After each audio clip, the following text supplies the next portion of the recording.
Alternativa. Diálogo y comunicación real con los actores que generan la noticia. Y tenemos en la línea telefónica como invitado especial, como todos los sábados, con sus extraordinarios comentarios, el contador público certificado Fernando Fierro Leiva. Él es director de firma Fuerza Legal y presidente de la Asociación de Contadores y Fiscalistas Sinaloenses. Fernando, muy buenas tardes, ¿cómo estás? Muy buenas tardes, Manuel. Muy contento de saludarlos aquí ya relajados después de una ardua semana de trabajo. Así es. Pues el fraude elegante es el tema que vamos a tratar el día de hoy. El fraude de cuello blanco, que pues es una de las más de 1001 formas de fraudear al pueblo, Fernando.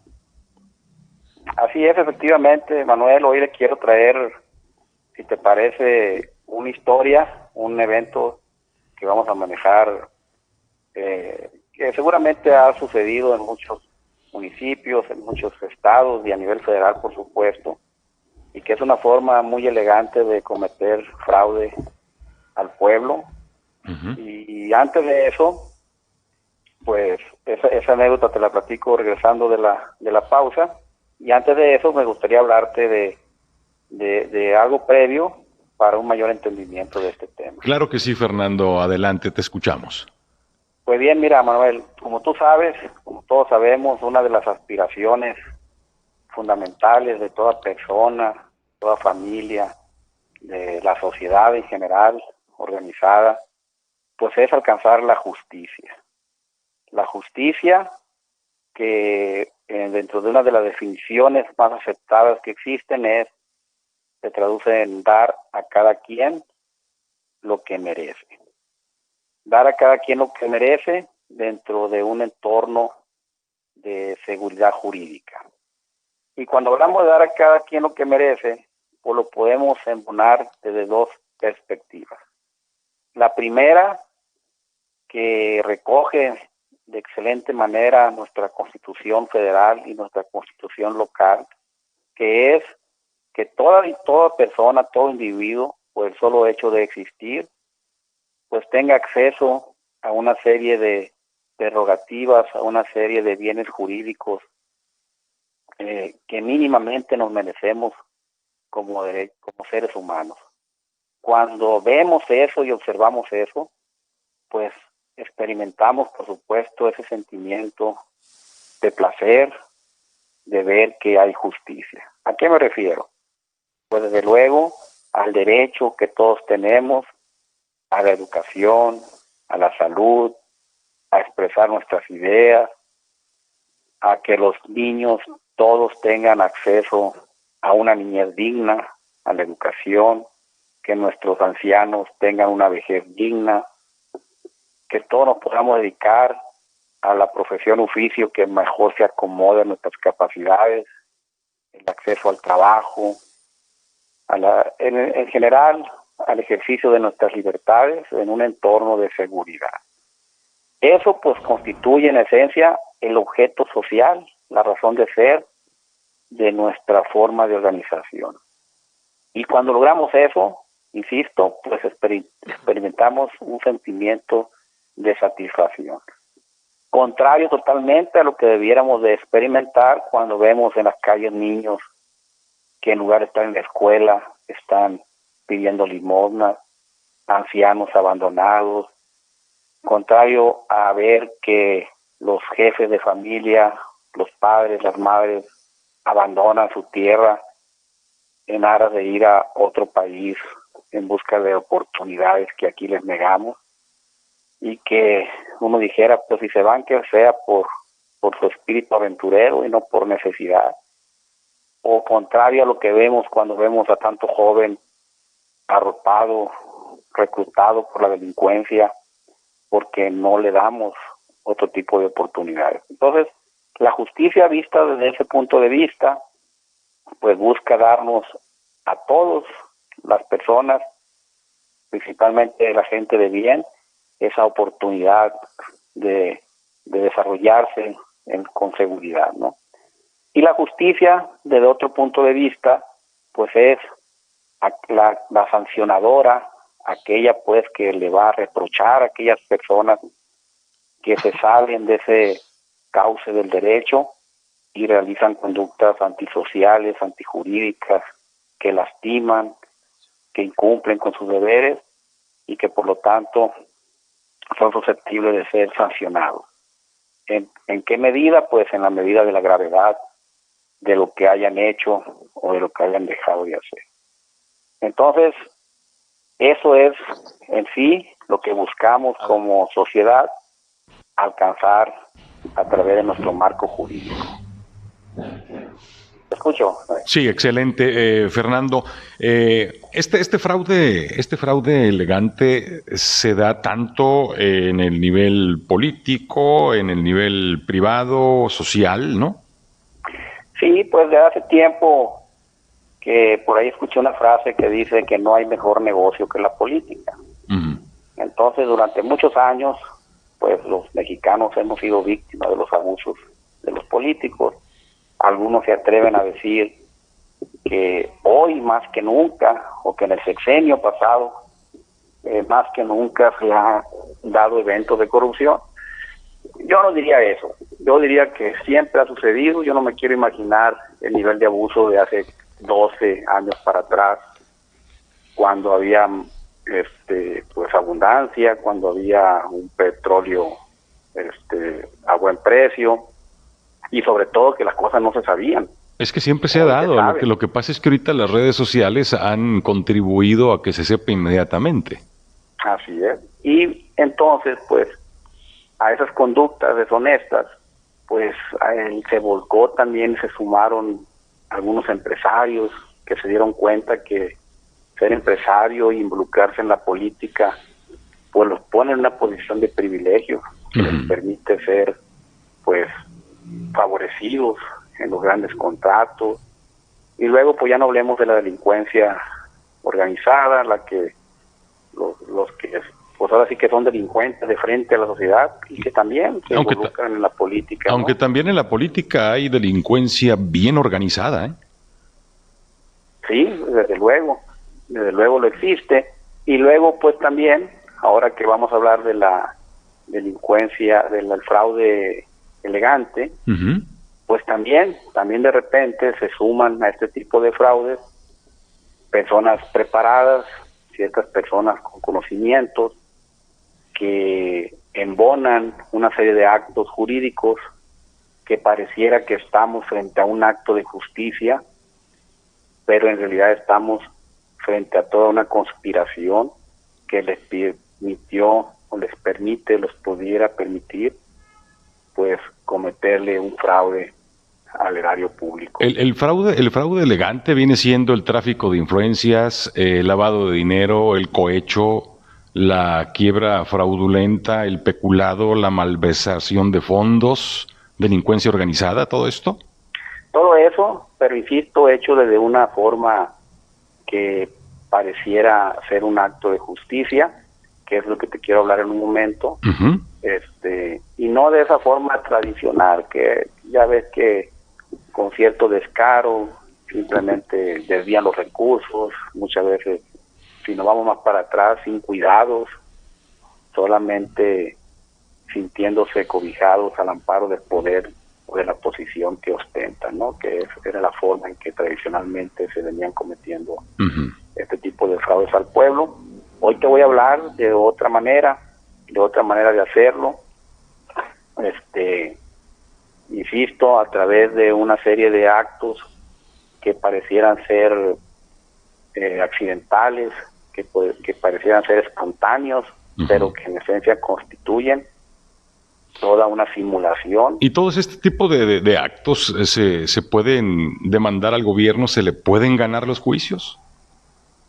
Sí, bueno, si estamos frente a la posibilidad de demostrar que hubo toda una simulación, pues desde luego que debieran de ser investigados, ¿no? Aquí habría que hacer un llamado a nuestro sistema nacional anticorrupción, a nuestro sistema estatal anticorrupción, no sé, hay un consejo ciudadano anticorrupción, hasta donde yo entiendo, que debieran de poner mucha atención a todo lo que sucede alrededor de nuestros actores políticos y servidores públicos de alto nivel para estar en tiempo real observando cómo es que están sucediendo las cosas, para, en su caso, si existen, pues detectar los posibles actos de corrupción, ¿no? Porque a veces en lo que entra la Auditoría Superior del Estado, la Auditoría Superior de la Federación, investigan, a veces ya hasta prescriben los delitos y no se puede hacer nada en contra de ellos. El diálogo y la comunicación con los actores que generan noticia están en Alternativa Sinaloa. Regresamos. Una más de las 1001 formas de fraudear al pueblo. Fernando, adelante. Gracias, Manuel. Pues te platico. Por algunas circunstancias, un momento, hace ya algunos años, pero llegó a mis manos la posibilidad de ver un expediente. Y era un asunto que entré al análisis porque me pidieron una opinión, un colega me pidió una opinión, y me di la tarea de analizar. Diré que había un antecedente ya de años pasados, donde aparentemente había un acto de justicia. Y hace un momento en la introducción que la justicia es una aspiración que tenemos y que cuando vemos que se hace justicia experimentamos un sentimiento de satisfacción, pero luego cuando vemos que la justicia se hizo y que el que tuvo que pagar pues fueron las autoridades frente al reproche de algún particular, pues tiene un ingrediente, digamos así, un poco más sabroso, ¿no? Como que, bueno, ya por fin las autoridades empiezan a pagar por sus errores. Y bueno, analizando el caso, sucedió lo siguiente. Resulta que en algún momento una persona, un particular, dueño de un terreno, pues se asocia con otra empresa, una empresa constructora, para dentro de ese terreno hacer una construcción, construir unos departamentos y luego venderlos. En eso consistía el proyecto. Y obviamente pues obtener una ganancia ambas partes. Cuando ellos formalizan ese negocio, ese proyecto de inversión conjunta, lo hacen a través de un contrato de fideicomiso, donde pues uno de ellos aporta el terreno y la otra parte va a aportar los recursos y el desarrollo de la edificación de esos departamentos. Okay. Desde luego, en el contrato de fideicomiso dejan perfectamente plasmados pues el valor de las aportaciones que hará cada uno y proyectado y asentado en la razón de negocio, es decir, en cuánto se van a vender esos departamentos y por lo tanto la utilidad que van a obtener cada uno de ellos. Para llevar a cabo el proyecto, ya una vez constituido el fideicomiso, desde luego, pues obtuvieron el permiso de obra del ayuntamiento y obtuvieron el permiso de uso de suelo respectivo. Y bueno, pues iniciaron el proyecto, empieza uno de los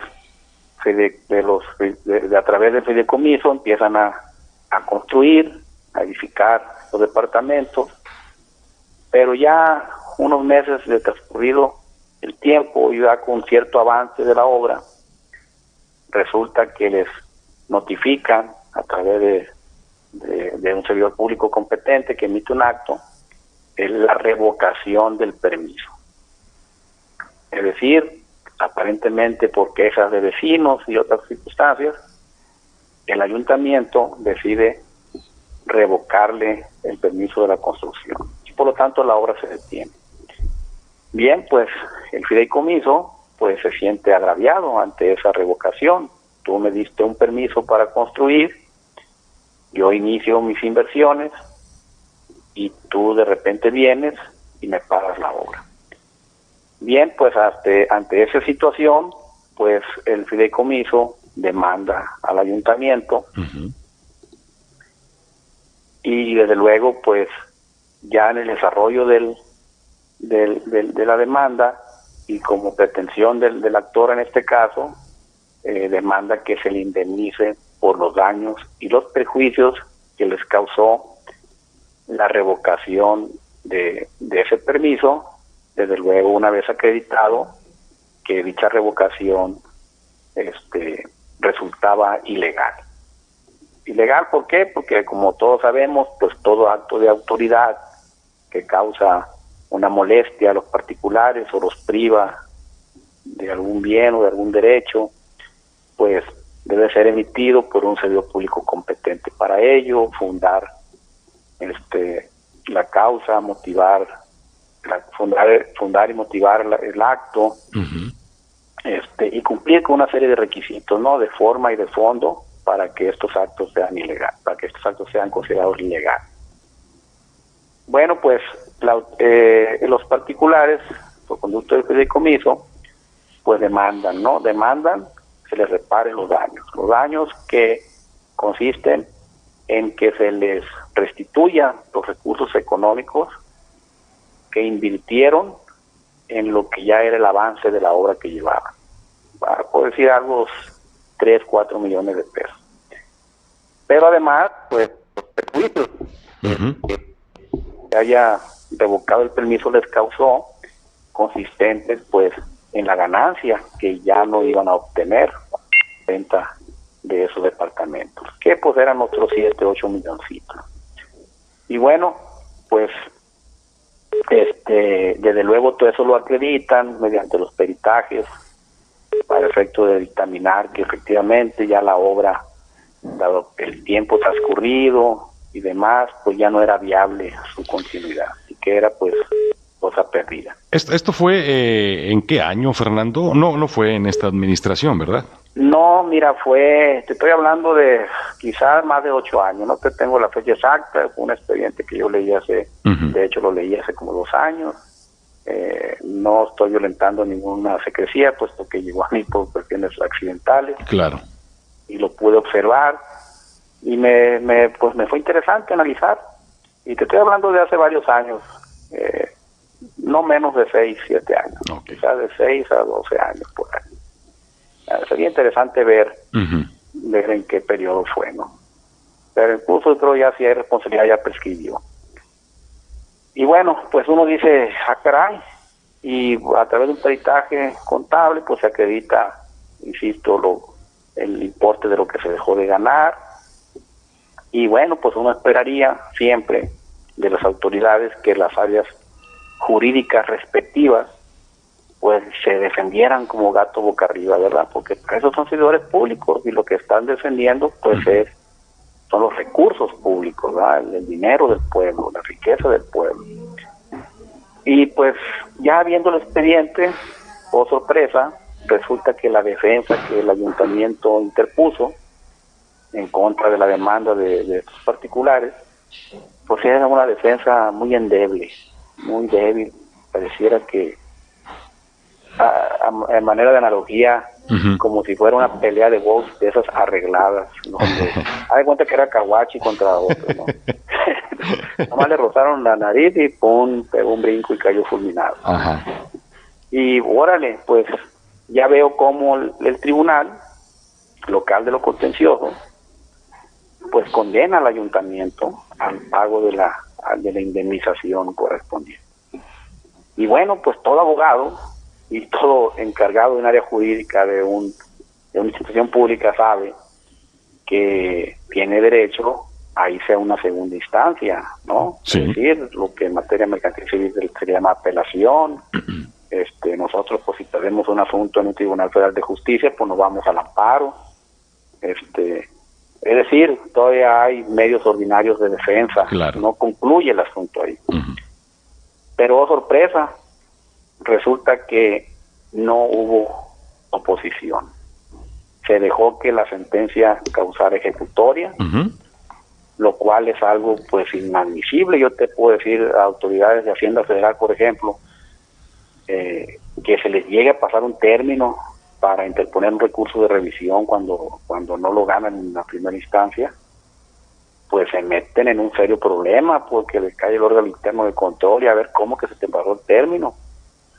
Es decir, de inmediato los tratan como corruptos porque no se te pasó, dinos cuánto te dieron para que se te pasara. Aquí hubo omisión por parte del ayuntamiento en aquellos años. Totalmente, curiosamente, pues si ellos hubieran ido a un recurso de revisión, o sea, a una segunda instancia, a defender el caso, así es, pues eso podría llevar 7, 8, 9, 10 meses y ya iba a ser otro ayuntamiento el que iba a tener que enfrentar ese litigio o la consecuencia del pago de esa indemnización. Entonces no pusieron resistencia. Hubo algo ahí en lo oscurito entonces, ¿sí? Una endeble defensa y de inmediato pagaron la indemnización a los particulares. Y entonces aquí viene pues, la teoría del fraude elegante. Así es. Mediante una serie de actos jurídicos elevados, porque requieren de la intervención y el conocimiento de especialistas del derecho para encauzar toda una serie de eventos que deriven en una sentencia condenatoria al municipio y en lo que aparentemente es un acto de justicia indemnizar a los particulares. Pues la pregunta es, ¿sería una conspiración todo esto? ¿Sería algo planeado desde un principio? ¿Qué te parece si me das un permiso de obra? ¿Qué te parece si luego me lo revocas? Así es. ¿Qué te parece si para dejar claro el daño y el perjuicio que me causas lo hacemos a través de un fideicomiso para que no quede como una mera especulación mercantil y quede claro cuánto es lo que me tienes que indemnizar? Apúrate a perder la sentencia, no apeles, no te vayas a segunda instancia porque se nos va a ir para otro trienio y a lo mejor no sabemos, págame de una vez. Pues son una de las 1001 formas, ¿no? Y es una, mi estimado Manuel, amigos que nos escuchan, es una de las 1001 formas en que aquí sí de una manera más elegante, no de la manera vulgar que muchos políticos lo hacen, simplemente disponiendo de lo que no es suyo, con sobreprecios, con desvíos, con diezmos, etcétera. Aquí pues lo hacen de una manera que pareciera que estamos frente a un acto de justicia. Yo he escuchado en los medios, por ejemplo, el ayuntamiento actual en algún momento lo escuché decir que tenía que pagar indemnizaciones de sentencias que le heredaron pues otras administraciones. Y eso, pues, ¿a qué presidente municipal que llega a asumir un cargo le va a gustar estar pagando sentencias que vienen arrastrándose de un ejercicio ineficiente e irregular de las anteriores administraciones? Muy bien. Y de esta forma, Manuel, pues yo les pregunto, ¿será el único caso que ha sucedido? No nomás en el ayuntamiento de Culiacán, en todos los ayuntamientos del país, en todas las entidades federativas del país, incluso a nivel federal por ahí hubo temas. Hay miles y miles y miles de estas situaciones, Fernando. Miles. Por ahí fue muy sonado hace algunos años, la Comisión Federal de Electricidad empezó a ser demandada. Aquí en Sinaloa creo que fue, ¿no? Para el sur del estado, por supuestos daños, pero igual era una defensa que hacían de los intereses de la Comisión Federal de Electricidad, pues endeble, débil, y las indemnizaciones fluían.